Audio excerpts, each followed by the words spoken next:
I want to thank you for making now such an amazing experience. Thank you. It's not only a conversation worth having, it's a conversation worth having right now. Exactly. Exactly.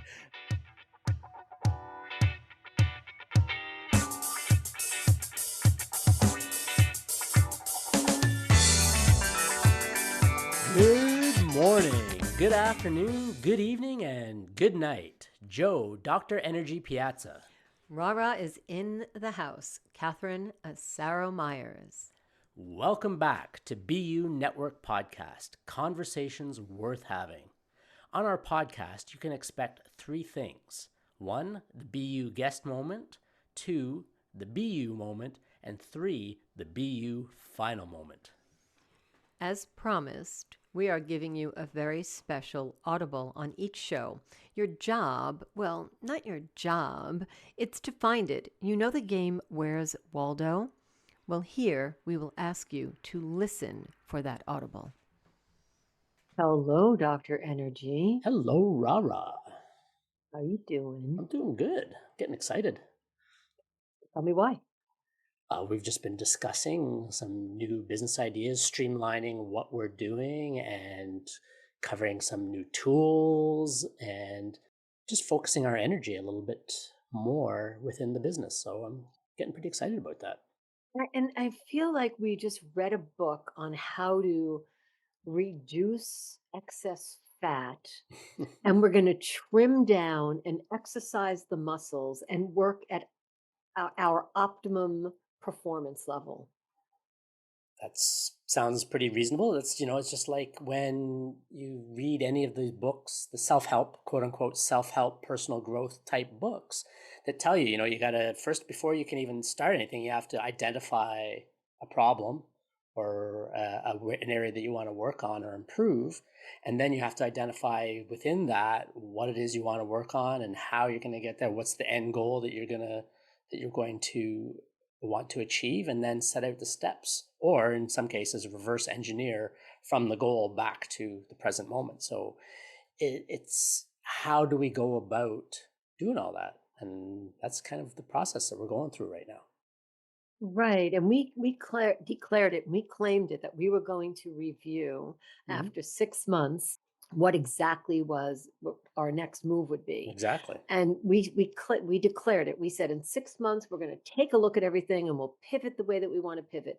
Some people wait till there's a problem, and some people plan on like Q1, Q2, Mm, Q3, Q4. They go and they review regardless, and hit the goal and set the goal, hopefully hit it.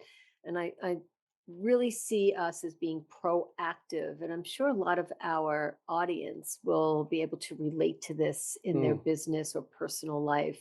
So we'll be able to give some real life experience about what we're doing to review our analytics and our Right. insight and the process that we have, because we've been at this for what, infinity year, 8 years. Something like that, yeah.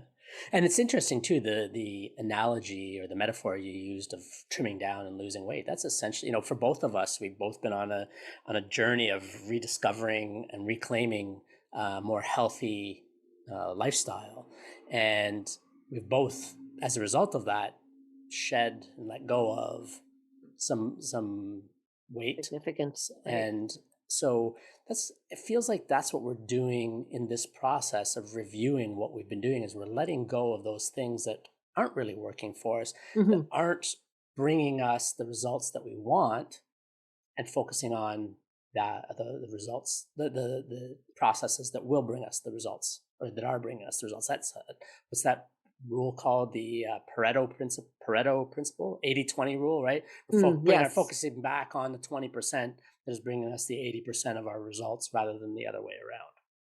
Well, I also having a deja vu moment. Do you Hmm. remember when we lived in Toronto and I joined Moto Yoga? Yeah.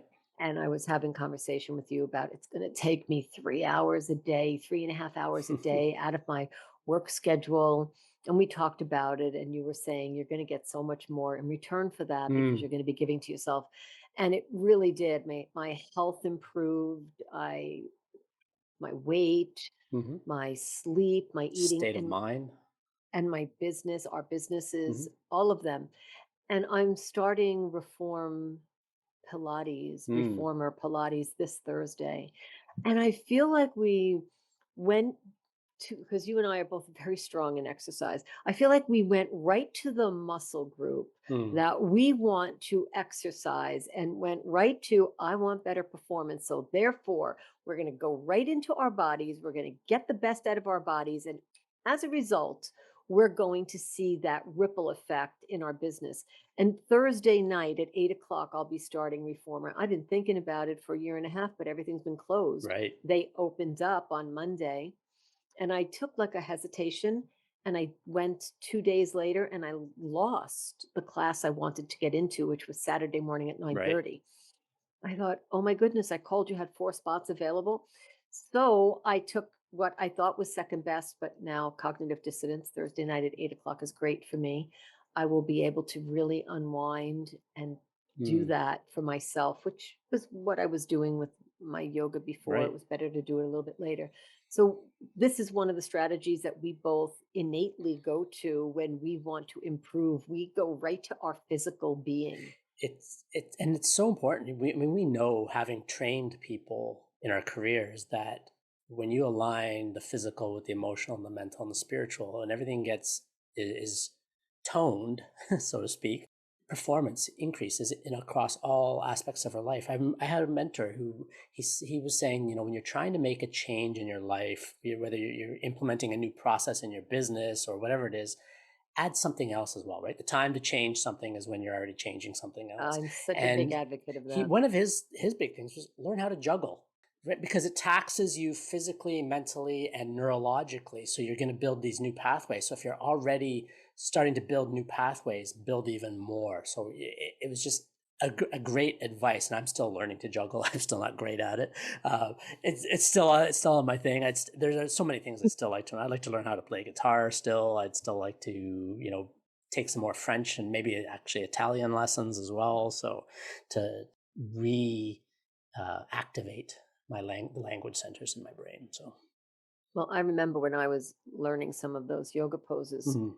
the thought was, if I don't focus on this, I'm going to be flat on my face. So I focused on those poses. I had one foot up, one hand Yeah, up. It was yeah. hot I've yoga. taken a lot of yoga too. I know Think, exactly what you're oh my talking about. gosh, Yeah. these positions, I was thinking nothing else exists in that moment. I didn't care about the sweat or what I looked like. I Right. mean, I was all geared up for yoga, but I knew that I needed to focus on that. And when I put my focus into that, that was like you're juggling. I was Mm. learning something new. And when I was done that in Shavasana, like I would be the last one out of that room. I so relaxed. I leaned into it. When I came out of yoga, I was a new person, and I went every day for a year. Right. I blew my shoulder out actually because of that, because I was doing so many flows. I don't know how to do something for 30, 60, 90 days. When I did Yeah. soup, I did it for a year. I just overdo Yeah. it. That is If my some moderation. is good, more must be better. It's just less Yeah. is not more with me. And but what the result that I got, it's so I can talk about this now. I know when I'm starting reformer once a week, I'm thinking once a week, like that's like, what is that? Right. So I'm going to, hop into that studio with that, what they call it, drop-in classes where you Mhm. can go whenever you want. So I'm going to double up on the membership. I'm taking reformer. And of course, why would I take one when I could take two? So I can look at my schedule and say, oh, I have an hour and a half. I'm going to go run over there, get a yoga class in. Right. And they have aerial yoga. Now, I have been wanting to do that for 4 years, where they hook up the, Yeah. I guess, I have a thing about that. It's not yoga. That's gymnastics. That's exercise. It's not all well, these things. it's in the I yoga know, I studio. understand, but Yeah, it's in a it's yoga not. studio. They call all this stuff yoga, the cycling yoga, spin yoga. Like that's not Yeah. any, but They anyways, call it that's a whole other, aerial. They call it aerial something actually. So maybe everybody I trying should to differentiate. I know. yeah, I should see what they call it, but they offer hot, warm Yeah. Pilates, reformer, aerial, whatever they call Yeah. it. Yeah. It's acro And yoga or something. Oh, that's something like something that. different. Acro yoga is Yeah, something yeah, I'm different, not but sure. And I'll be able to go in there with whatever yeah. mood I have and walk into a class and come out with a variety that I think I will be feeling amazing. And this is what we can talk to our audience about. Sure. how to feel more amazing by looking in the mirror. You know that expression, right? Look in the Mirror, mirror, look at mirror on the yourself wall. and see where you go with that. All right. Well, my pet peeves with yoga and what people call yoga, notwithstanding, I think we should head on over to the other side and jump into this podcast episode. What do you think? Let's take a pose and go over there. Now let's pose our way, flow our way over Okay, there. let's do How's that. that? Okay. I'll That's see you on the great. other side. Okay. Be you, study. Be more at ease in your communication so you too can have conversations worth having. What is BU Study? A private, online room to rehearse impromptu speaking, receive instant feedback and achieve quick results, and feel confident that no one is laughing, unless you're telling a joke. Plug in anytime, anywhere. Study with seasoned pros. Access your customized feedback. Then speak with ease and build amazing relationships. Speaking of yoga, I brought my yoga water bottle. I Because have my everyone, yoga glass. do you? That's the, Whatever. everyone, Everything's yoga everyone, now. Yoga this, yoga that. Yoga, everyone yoga, should yoga. pay $50 for a water bottle because we know that the water tastes so much better. I don't even know what it was. I went to Lululemon and I was at the cash and they had a gold water bottle. I didn't even ask the price. I just thought, oh, I need that for yoga. It said it's a yoga, which means I talk about this all the time. So it has rubber on the bottom and they say it won't spill, but I refuse to tip it over on this keyboard because I know what I did with the last keyboard. Here a yoga, there a yoga, everywhere a yoga, Everywhere yoga. yoga. Here. I guess if we're singing in that children's song, would be here an ohm, there an ohm, everywhere an ohm, ohm. You're Old so good with MacDonald kids had a things. farm. Yoga, yoga, oh. We can't laugh with ourselves, and Or who at can we ourselves, laugh for at? that matter. I don't want to say Yeah, it's okay. I will. that.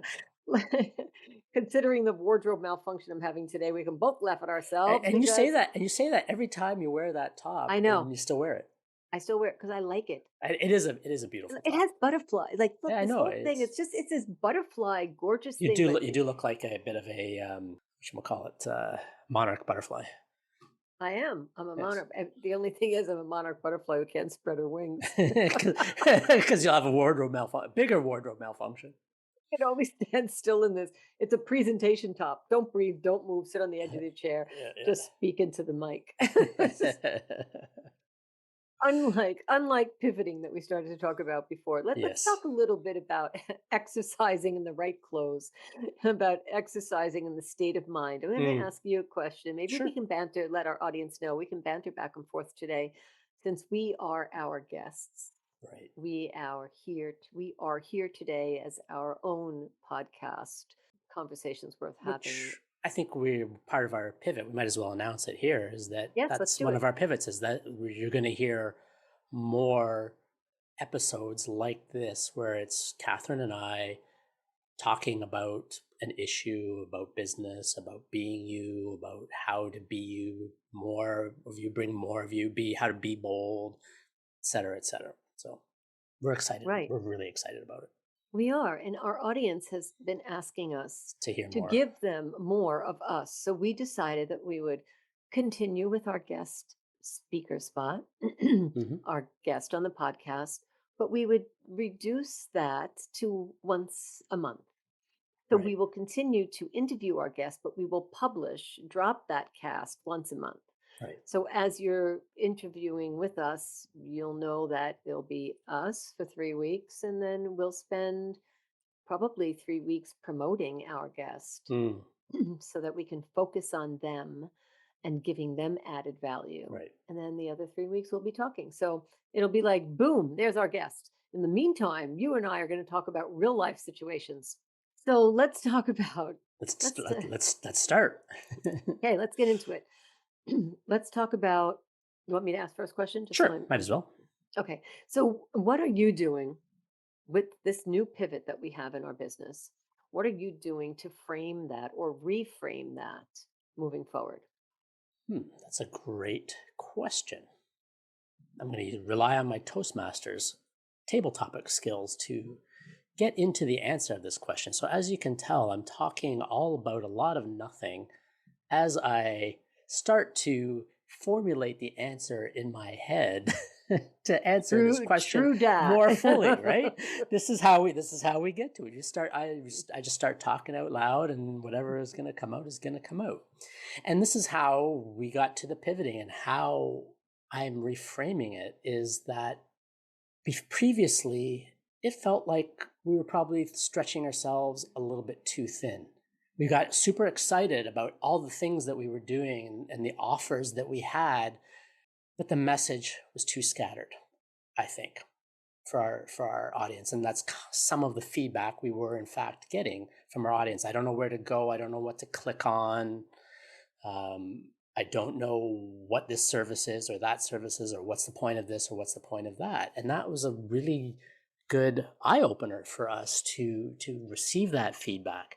And so the way I'm reframing it is looking at how to present a more focused energy, how to present a more focused message so that you, our audience, has a better idea, clearer understanding of what it is we do, what it is we have to offer, and how you can receive those benefits and value from what it is that we have to offer. So just like in my business with my chiropractic patients, or in any business really, we need to be continually looking at what are we doing, what are the results that we're getting, and what can we do differently to lead us to the results that we'd like to get.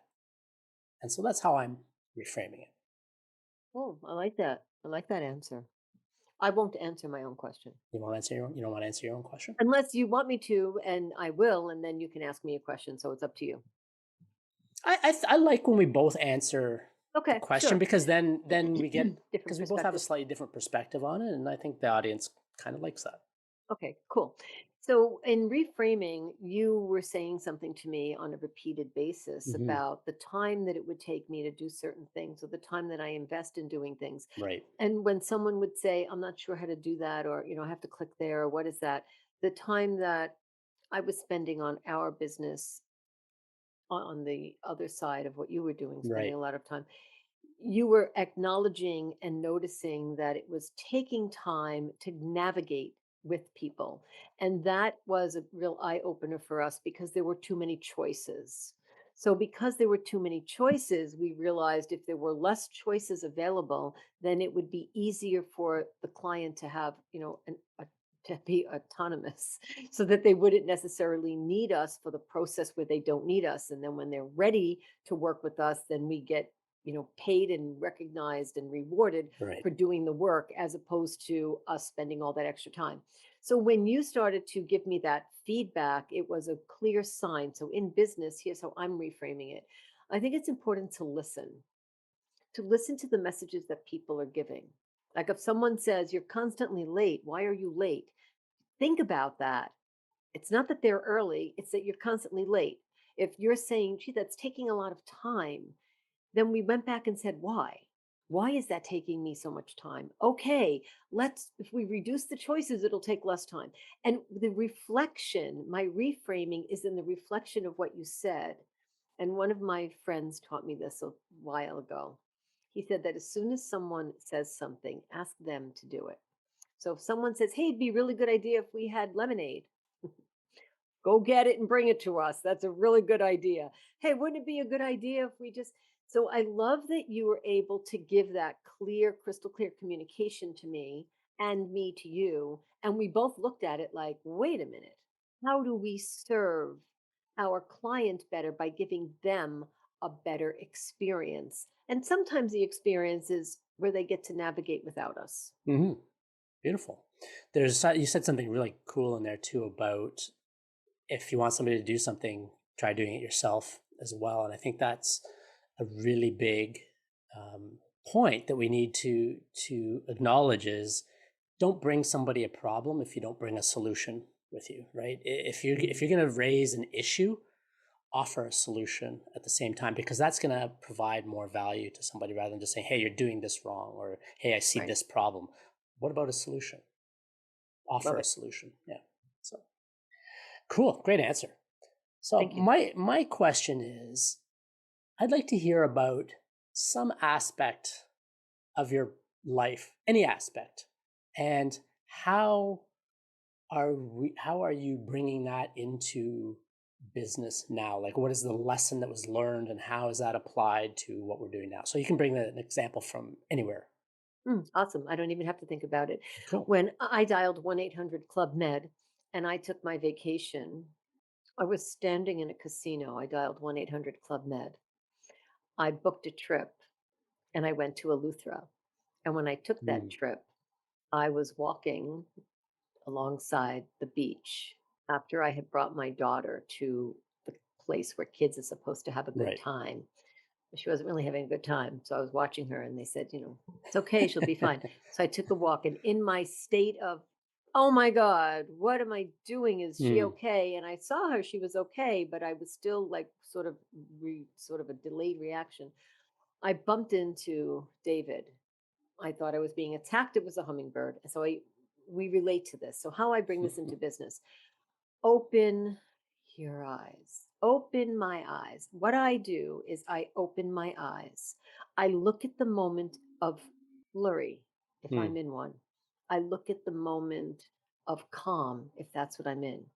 Or if I'm in chaos, I look into it to see what else is there. What is the message, the real message? I would not have my true love in my life if I did not open my eyes in that moment of despair. I was truly in an unknown place in despair, reacting to the uncontrollable emotion of my daughter while she was in Club Med. But then I watched her turn it off.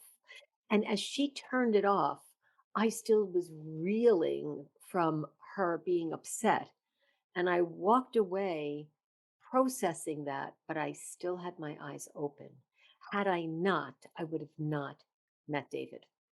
So I bring it into business by keeping my eyes open, even when I drop shea butter on my keyboard. I have living examples of this. yes. I keep my eyes open and look at what is the real message that this can bring to me. And as Bob Golden said, when we asked him, what would you do differently, knowing what you know? And he said, I would have taken massive action. And I believe if you can identify what massive action is, then take it and let someone else tell you if they think it's massive or not. And if they say that's not massive, keep going, go a little bit further. Right. Yeah, thank you for that. So, would you be kind enough to answer that for yourself? Absolutely. And before I do, I'd just like to comment a little bit on your answer Thank you. about taking, especially the part about taking massive action. When I coach people, I often, and they want to set a goal, I say, well, let's set 3 goals, and then we'll decide which one it is you want to go after, or which you want to achieve. And I say, so let's just set a goal. If you could just set a goal, what would it be? And they just set a goal, but you can usually feel the first goal they set, it's kind of like, there's not a lot of energy attached to it. It'd be like, I could get there. I might not get there. I really don't care. And I say, okay, now dig a little deeper. What would be a bigger goal than that would get you a little excited? So then they go and they find something that has a little more energy to it. I said, okay, that's good. Now, what would be the most hairy, audacious, massive goal that you could achieve that you have no idea how you're going to get there? It scares the crap out of you, but if you got there, it would be amazing. And they tell me that goal. I say, okay, now you tell me which one of those has the most juice for you, and we'll go about working on it. And this relates to the massive action. And that's the massive action one. Almost 99.99% of the time, people choose the big, hairy, audacious, extravagant, massive goal because that's what's lighting them up. That's what they have the connection to. And so that's a great piece of advice. And it ties into my answer to the question in that I remember being in the Bahamas at the yoga ashram and taking we were talking about Both of about us in the yoga, right? We Bahamas. were talking about yoga Yeah, yoga in in the the BU Bahamas. moment at the beginning, and so it's kind of there in my mind. We were at the ashram, and I was taking a headstand workshop, how to do a headstand in yoga, but I'd never done a headstand before. And so I took this workshop. There was about 10 or 12 of us in the workshop. And as it turns out, the instructor, the yogi, was actually from here, from my current neck of the woods, Ottawa. At the time, I was still living in Toronto. And Arjuna was just leading us around with yoga, and he had studied with some of the originators of some of the yoga in the West, who brought yoga from India to the US and Canada. And he said that every yoga pose represents some aspect of our life or our relationship with ourself that we're struggling with, or we need to understand more or integrate more. And in fact, the headstand was all about, and when he had learned this lesson from his yogi, was he was doing it with his eyes closed. And then he observed his teacher doing it with his eyes open. He goes, I thought we're supposed to do this with eyes open. And his yogi said to him, why would you do it with your eyes closed? The whole point of this is to learn when you're upside down, which is left, which is right, which is up, and which is down. It's completely different when you're standing on your head. And I invite you to do it with your eyes open, and each time you do it, until you can get a handle on what's left, what's right, what's up, and what's down while you're standing upside down. And so when we can start to learn how to navigate in the world when it feels like things are getting turned upside down, then life becomes, it's almost playful. It's a fun way of going at life. Like, okay, what if life, and I've always loved rides at the amusement park that turn me upside down, that do the loop, that go spinning around in a circle, and being able to orient myself so that I know where I am. And so in this headstand workshop, there was a girl who, and Arjuna was going around, helping each person do the headstand. I did it the first time. I was up there for 2.5 minutes. And he says, hey, that's awesome. And then the girl beside me, she was having trouble with it. She could get up for about, part way up, or only get up there for about 10 seconds, then she'd fall over. And so she was talking to me afterwards and said, like, how long have you had a headstand practice? I said, never. This is the first time I've ever did it. And I could feel her energy just go like this. I could watch her whole posture, shoulders round as she hunched, and I could see this look come over her eye, almost like angry. And I said, well, I, as a chiropractor, I teach people how to work with their nervous system, work with their connection to their self, so that when life does get turned upside down, they can become more adaptable, more resilient. So I work with this in my office every day. So I guess maybe that helped. And she just kind of went off in I'd say in a little bit of a huff, actually, because it turns out I found out later that she'd had headstand practice for 2.5 years and had never been able to really do it. So the question is, how do you adapt when life turns you upside down? Mm-hmm. What do you do? So in business, there's going to be challenges. It's going to get topsy-turvy. We're experiencing right now the way the current situation in the world, everything's upside down, everything's all out of whack.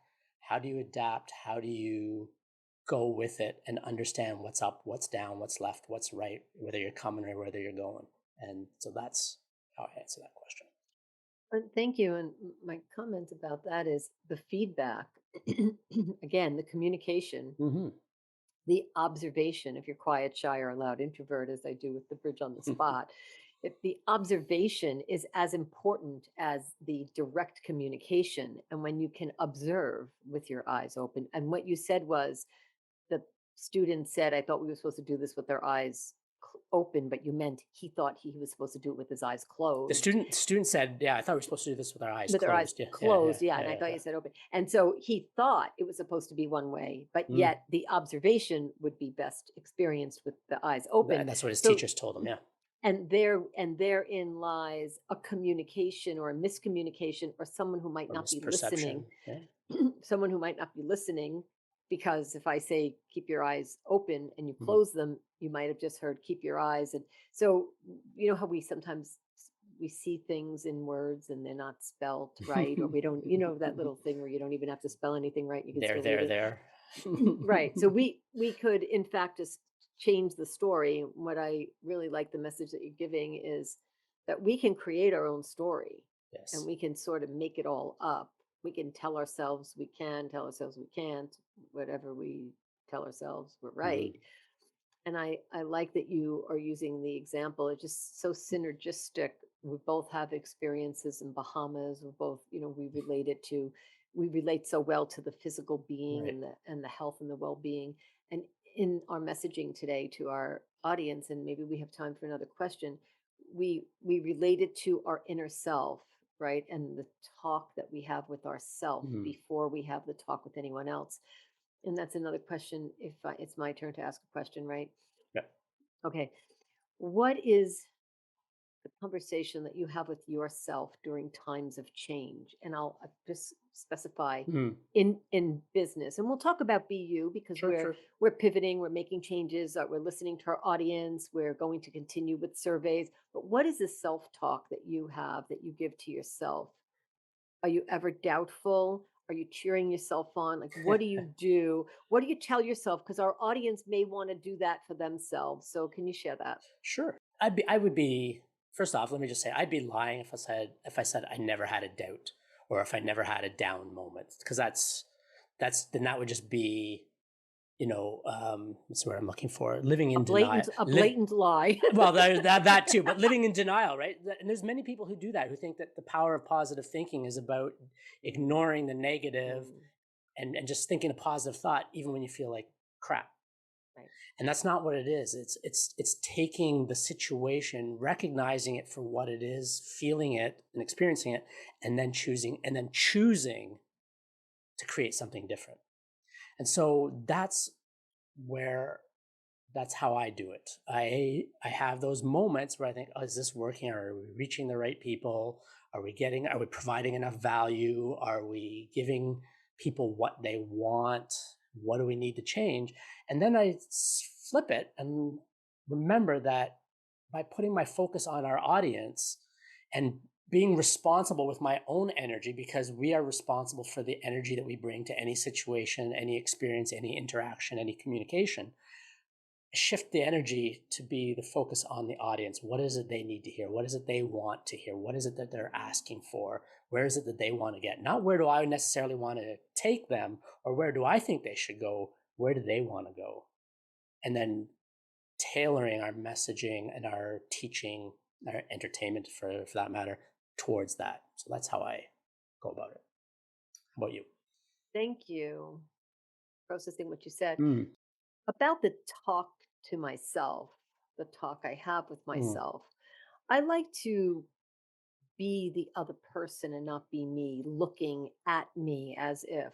So I like to go sort of out of body, if you may, and look at the position of like an external position, looking in and say, you what is you're that you're like? definitely a very external person in my world, and I am as well. So I totally get what you're saying. Right? So I'm going to look at that and say, what does that look like? And so I will, at the same time, if I'm speaking to someone or if our audience is speaking to us, I will, now don't let me scare you when I say this. I will jump into their head and I will now look at it through their eyes. Mhm. And I will, like when you take your mouse and you go back and forth. So I will look at it from the outside and I will go into their view.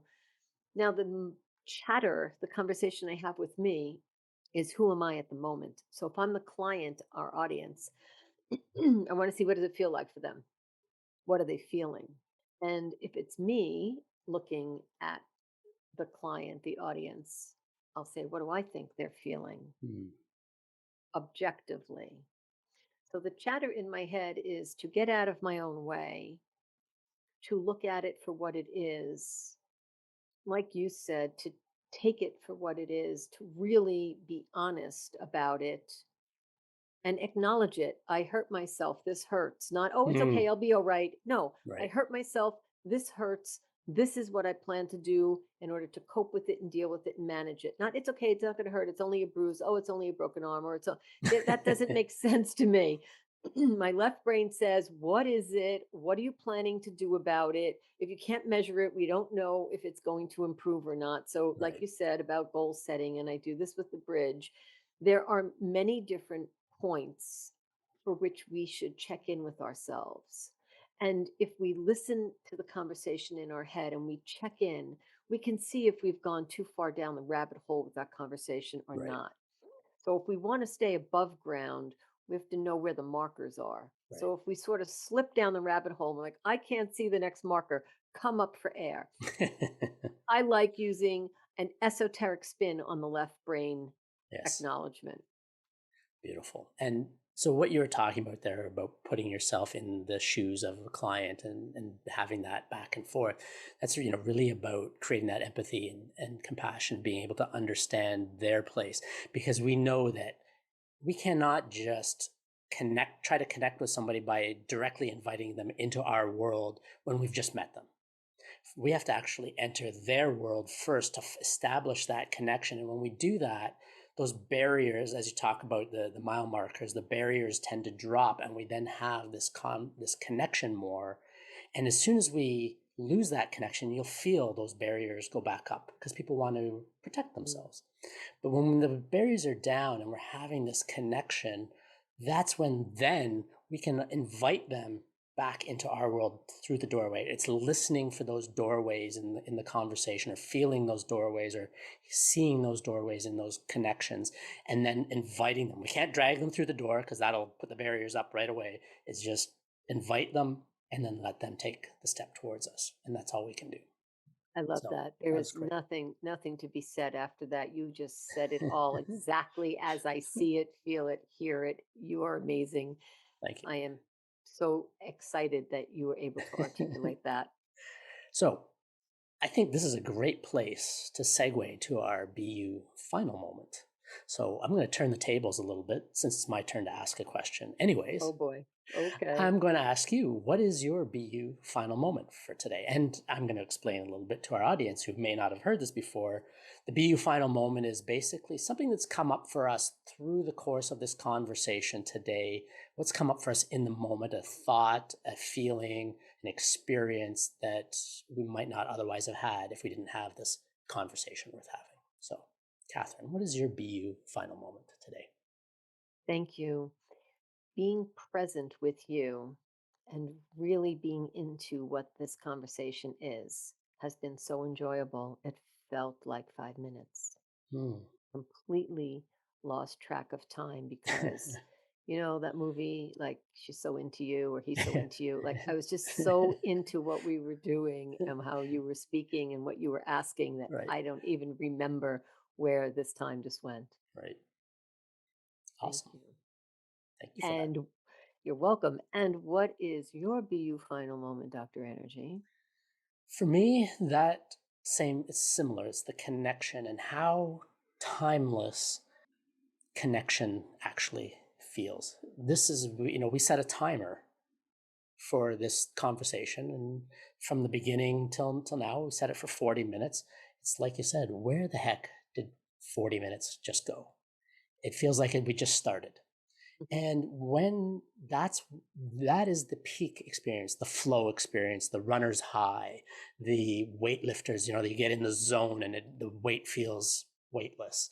That is the zone that we're all looking for to be in the present. And like you just mentioned, the present moment.